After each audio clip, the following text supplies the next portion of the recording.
All right.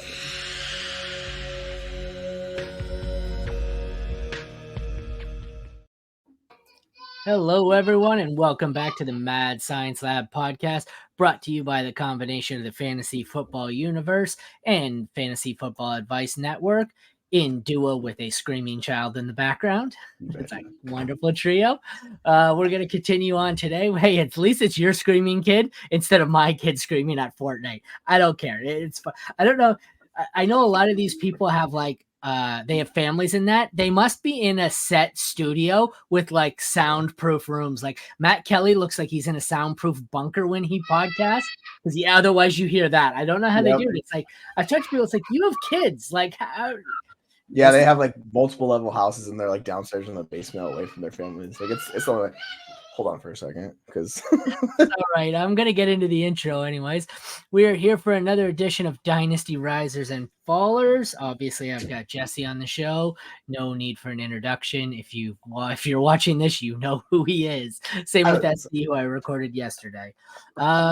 We'll start with his riser. That is Houston receiver Tank Dell, going into his second year. Was wide receiver 39 last year. It seemed a lot higher than that because he only played in 11 games. He was awesome in those 11 games, though. He had 47 receptions on 75 targets, 709 yards, and 7 touchdowns. Wide receiver 20 on Keep Trade Cut. Wide receiver 24 on Fantasy Pros. In single QB rankings overall, he's 37th on Keep Trade Cut, 43rd on Fantasy Pros. So he is a 4th round pick-ish, give or take, and a back-end wide receiver too. What do you see in Tank Dell? Where do you have him? Where do you have him going? He's in a huge tier of tier 4 is just like a massive group of some younger guys, some older guys, and it's like 30 receivers that he's in that tier. Yeah, he's kind of in the, like, I'm on Dynasty Data Lab right now looking at the ADP for startups on Sleeper. He's going alongside like Rashee Rice, T. Higgins, JSN, Zay Flowers. It's all kind of a big group of guys. So that's the exact tier right now. It's a different it's a different order on Fantasy Pros, but you named every one of those guys. Those are all in his tier. It's a giant tier. And for me, it's basically the fact he's connected to CJ. And the difference is he does something else no one else on that Texans team can do. So he, like, unlike Nico Collins, his role is like singular. No one else can like do what he does. Like we saw last year with like Noah Brown, he kind of replicated what Nico Collins could do. No one can do what Tank Dell does on that offense. He separates it a completely different way. He wins differently. And basically the bull case is like he came in as a rookie, undersized, and he just absolutely balled out. So like from that perspective, stepping in and being as good as he was, I am fully confident investing with him and seeing how year 2 kicks off with CJ Stroud. Like that's kind of just where I'm at with Tank Dell. And if I'm getting him in the 4th, 5th round, like hammer it all day. Let me get that all day, folks. My God, I went to click on the other tab for the Fantasy Pros rankings, and I got a notification from Twitter and accidentally clicked on that by mistake. Did you see the picture Theo? Oh, you probably didn't. It just came up. Theo Greminger from Player Profiler just posted a picture of Braylon Allen in the gym at the Combine. Oh, yeah. My Lord, is he big. And we're going to sell him now because people are going to be like, oh my God. I saw Hutchinson Brown posted it too. And I was like, people are going to make him the RB1. And I'm like, you know what you should do? I just looked and I was like, I think I have a new RB1. That thing's a truck. But sorry, yeah, I mean, he's a monster, right? Completely sidetracked here. But my question is, Tank Dell at his current price of a low-end wide receiver too, why would I want to be buying Tank Dell when I can just buy Jacob Cowing, who's Tank Dell apparently? I mean, Tank Dell without the production, we're sure, right? It's like let me get Cowing in the 17th round of startups, and I'm totally fine with that. Like if you want to roll the dice on Cowing, let's go with it, baby. No, I was being sarcastic. I know. I like the mini wide receivers. I don't mind. And it's like that. I like the short guys too. He is in a tier here from 16 to 29 for wide receivers of largely guys where we just don't know what the hell to do with them. So you've got the 3 with the kind of unstable situation. They're not old, they're not young, they're medium. We got DJ Moore, DK, and T. Higgins to start it off. Then we've got a whole bunch of 1st, 2nd, 3rd year guys in Nico, Rashee, Drake London, Zay Flowers, Dell, Addison, Adunze, JSN, and then it ends the round with 3 old guys in Debo, Diggs, of Devontae. So you kind of see the 3 middle-aged guys with the proven track record at the top. a whole bunch of guys, a grab bag here of we don't know what the hell any of them really are. Some of them produce, but not in a full season. Some of them look like they could have upside. Some of them have never done anything. It's a chance. And then we cap it off with the 3 old guys. Where do you see him? Okay, well, let's compare him to the other groups. Are you taking him over any of DJ, Metcalf, or T? I would take him over all 3 of those guys.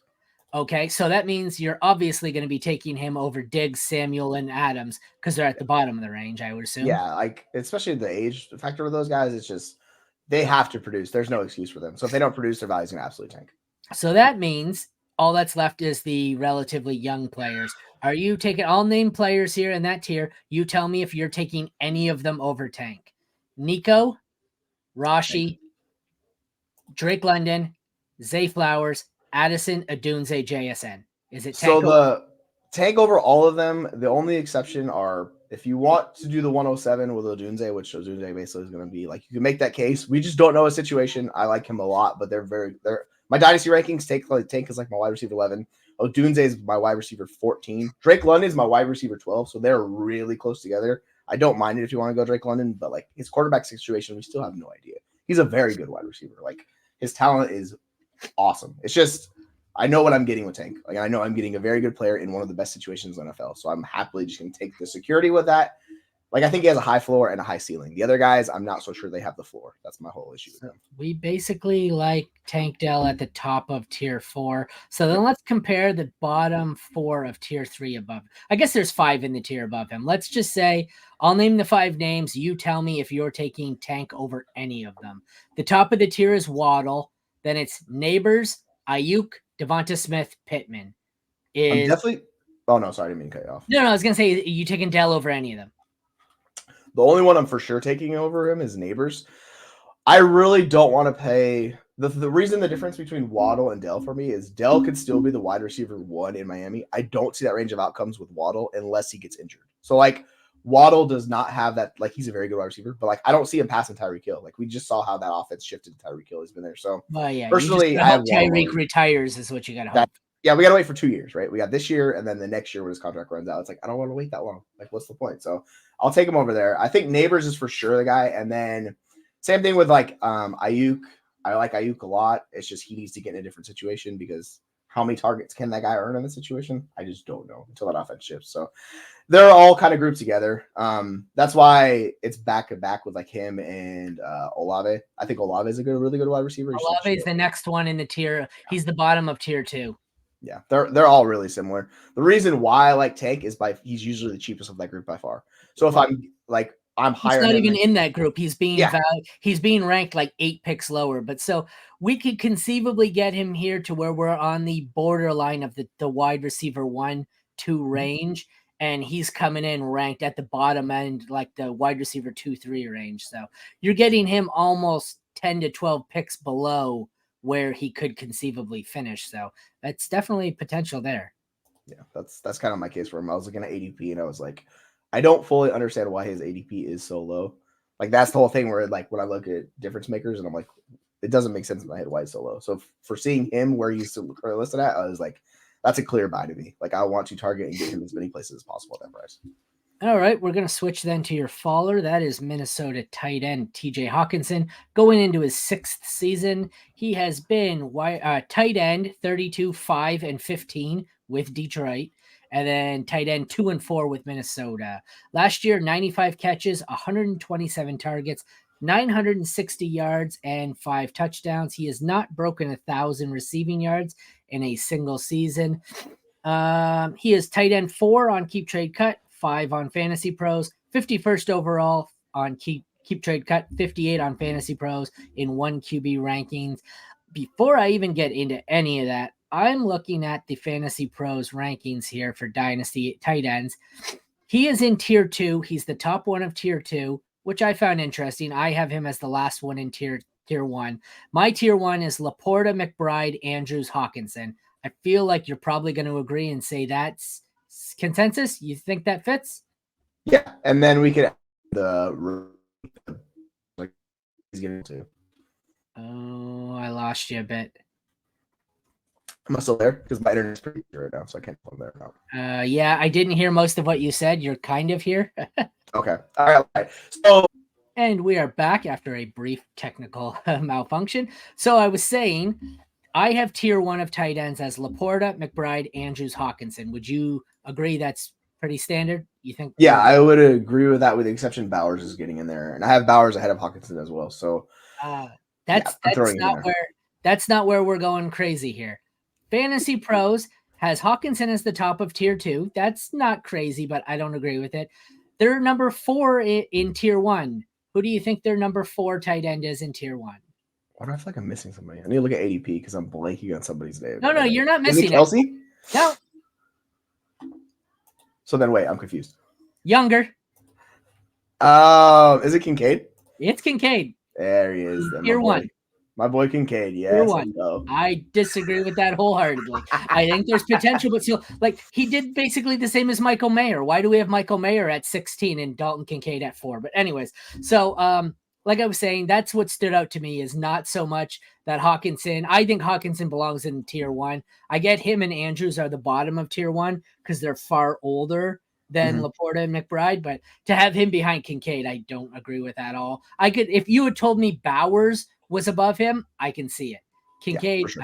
I don't at all. But okay, why is Hawkinson a faller for you? Besides that, apparently Kincaid's better than he is. It's his current price. When I'm looking on sleeper startups, he's tight end 3. He's still tight end 3, and he's going in basically the 4th round. And I'm like, why am I paying that premium price when I'm not going to get production basically the entire year? So I'm sitting on that cost, and it's going to diminish as the season goes on. And then it'll slowly kick back up towards the end of next year. But like, I don't want to deal with that price tag where if I'm buying someone at that price, I want them to be a producer for me now, or I want them to be a rookie where they can skyrocket in value. It's just more I'm paying the premium and I don't see the return on it for at least another year. So if that's the case with him, I'm just going to wait and kick it back. Like, I have a couple Hawkinson shares and I'm just holding them because I can't sell them at these prices. Like, no one's going to pay these prices for them now. So I'm just waiting for the year to kick through, and then he will gain. Like, he's going to do this whole, like, go down the volley. He's going to come back up in price. But in the meantime, I just don't want to pay that for him. I think he's a very good tight end. He proved it. His situation's fine. I don't know if Kirk Cousins is going to be there or not. That's a whole other mystery with him. So there's that on top of it. Like, when he comes back, is Kirk Cousins quarterback? We think so, but we have no idea. It could be a rookie. It could be someone else. So there's just a lot of mystery with him. And if he comes back to be the same player because his injury is pretty severe, he is going to be 27 and a half probably when he comes back. So he'll be creeping on the older age. Like, I'd much rather just pay for Mark Andrews if I'm going to pay for an older-ish tight end who will produce now. I don't have many shares of Hawkinson, so it's tough for me. Like, I had a whole bunch last year, but I did a thing. Oh, sorry, I didn't have a whole bunch. What I had was a whole bunch of Kelsey, and I tiered down in a lot of teams and went Kelsey for Hawkinson and a pick. So I had a whole bunch of Hawkinson and a pick. But the problem then, well, it wasn't say a problem. It's what I wanted to do. I then tiered down once again. I have a few teams, maybe 4 or 5, that turned Kelsey into Hawkinson and a pick, and then I turned that into Laporta and another pick. Nice. So I have now Laporta and 2 picks, but I have an insane amount of teams where I went from Hawkinson and the pick down to Trey McBride and multiple picks. And I ended up with a whole lot where I tiered down from Kelsey to Hawkinson to McBride with multiple picks involved. And now I have what looks to be the better tight end out of the 3 and a bevy of picks. So I really took a shot on Trey McBride last year. And for a long time, people were calling me crazy. And I'm really glad I stuck to my Trey McBride because I love that. But conversely, like I said, as a consequence, I have almost no shares of Kelsey or Hawkinson left. So when you chose Hawkinson, I was like, I don't really know how to value him. I don't have any shares of him left. So I wouldn't know what to, like, if you were to put out trades for him, I wouldn't know what to give you. I wouldn't know what you'd get in return because I got rid of all my shares. I don't think I have any shares of Andrews either. So yeah, when Andrews got injured last year, I immediately flipped him for Trey McBride. Like, those top 6 tight ends, I sent out offers for everybody. For some reason, McBride was the guy people were giving up. And I was like, cool, straight up, I'll do it. And people are like, why would you do it straight up? I'm like, because he's an awesome young tight end. And if he hits, the value's going to go to the moon. And that's what happened. I got lucky with it, but yeah. In the first 4 to 6 weeks of last year, it's amazing the amount of tight ends I unloaded for either some Laporta, but a ton of McBride. It seemed like everyone wanted rid of him. I got Andrews, Kelsey, Hawkinson. I've got some Waller. I got Kittle. Njoku, all of these guys, I was able to unload at some point for McBride and a pick. And I just it was best case scenario for me. I am just thrilled with my return on all of it. So. People were so impatient with Trey McBride. I mean, his Yes, rookie season was awful. I get it, well, but man, he was going for like 3rd round picks. It's wild. Yeah, it's absurd. All right, well, that concludes the 2024 Dynasty Rookie Risers and Fallers with Jesse Moeller. I'm in rookie mode, so let's a rookie, blah, blah, blah, rookie. It's not even rookie, it's Dynasty Risers and Fallers. But thank you for tuning in to the Mad Science Lab podcast, brought to you by the combination of the Fantasy Football Universe and the Fantasy Football Advice Network. Check back tomorrow for the next in the Risers and Fallers series. For Aaron and Jesse, thank you all for tuning in, and thank you, Jesse, for joining me. Take care. Was that your kid? Yeah, that's my dog. I was like, who's honking the horn at me? All right, well, and on that note, let's end the show. Take care, everyone. We'll see you tomorrow.